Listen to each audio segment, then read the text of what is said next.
성도 여러분, 좋은 아침입니다.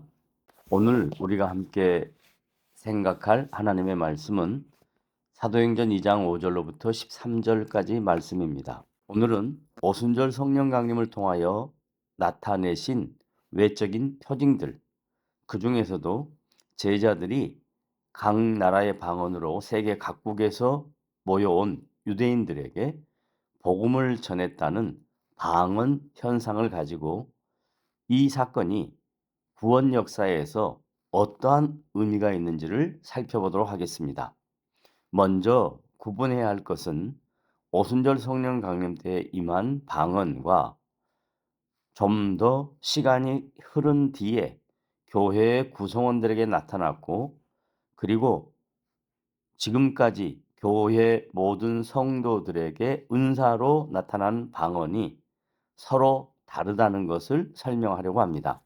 후자는 각 개인의 영적인 유익을 위해서 기도 시간에 하나님과 깊이 교통할 수 있도록 해주신 신령한 언어이고, 전자인 오순절 현장에서 나타난 방언은 수세기 전부터 세계 각국으로 흩어져 살았기 때문에 각각 언어가 달랐던 디아스포라된 유대인들에게 예수 그리스도의 복음을 선포하기 위해서 특별한 하나님의 간섭으로 주신 외국어였던 것입니다. 또한 이 오순절 방언은 그 이후로 성령이 임하시고 복음이 선포될 때마다 반복적으로 나타난 것이 아니고, 다만 오순절 그 상황에서 일어난 일시적인 현상이었음이 분명합니다. 왜냐하면 베드로가 로마에서 전도할 때는 마가가 통역을 했다고 전해지고 있으며, 그 밖의 여러 선교적 상황에서도 오순절의 현상이 재현되었던 증거가 희박하기 때문입니다. 하나님께서는 특별한 상황에서 능히 이러한 방언을 하게 하셔서 기적적으로 복음을 전하게 하실 수 있지만, 대개의 경우에는 선교사로 소명을 받은 사람이 오랜 시간 동안 언어를 훈련해서 그 일을 감당하도록 역사하십니다. 이러한 관점에서 생각해 볼 때 오순절 성령 강림에서 단회적으로 발생한 방언은 구속 역사에 특별한 의미를 가지는 하나의 표적이라는 것이 분명해집니다. 그 자체가 중요한 하나의 계시가 되었고, 이전의 약속이 이루어졌다는 징표로서 역할을 하는 초자연적인 기적이라는 말씀입니다.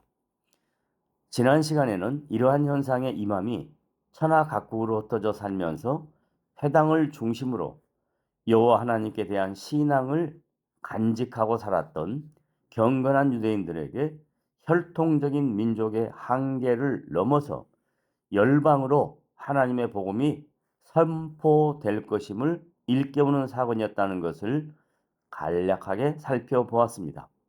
즉, 이제는 제한된 국가로서 이스라엘이 아니라 천하 각국에서 영적인 아브라함의 후손, 영적인 이스라엘을 불러내시고 만들어 가시겠다고 하시는 하나님의 위대한 구원 계획의 선포였던 것입니다. 이 선포를 들었던 사람들의 반응은 그 일에 대하여 하나님의 큰 일이라고 사도행전 2장 11절의 말씀이라고 고백하면서 놀라워하는 것을 볼 수 있습니다. 이제 성령께서 강림하시고 천하 각국에 복음이 선포되며 아브라함과 모든 선지자들에게 예언하셨던 대로 헤아릴 수 없는 하나님의 백성이 부르심을 입을 것이라는 첫 증표로 그들이 각기 다른 방언으로 신비한 외국어 통역이 있었던 것입니다. 성도 여러분, 오늘도 우리에게 주어진 삶의 현장에서 하나님의 놀라운 구원의 역사가 여러분의 인생 속에 임했다는 것에 감사하며 살아가는 복된 신앙이 되시기를 주님의 이름으로 부탁드립니다.